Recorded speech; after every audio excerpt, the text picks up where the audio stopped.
સમાચારોમાં સૌપ્રથમ વાત કરીએ વડોદરાની જલ્પા શાહ નામની યુવતીને સળગાવી દેવાની હચમચાવતી ઘટના સામે આવી છે।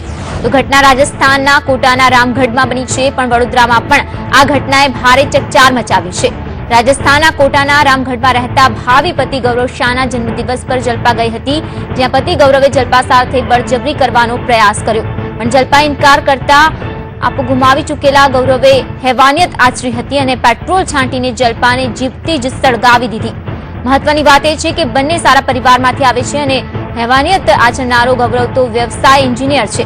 હદ તો ત્યારે થઈ જ્યારે ગૌરવ જલ્પાને આગને હવાલે કરી દીધા બાદ પોતે જ પોલીસ સ્ટેશને પહોંચ્યો અને ત્યાં કોઈ સળગી રહ્યું છે તેવી જાણ કરી, પણ ત્યાં સુધીમાં તો જલતા ભડભડ સળગી ઉઠી હતી અને બાદમાં શંકાને આધારે પોલીસે ગૌરવની પૂછપરછ કરતા ગૌરવનો ભાંડો ફૂટી ગયો અને પોલીસે તેની પૂછપરછ કરતા તેણે પોતાની કાળી કથની જણાવી હતી।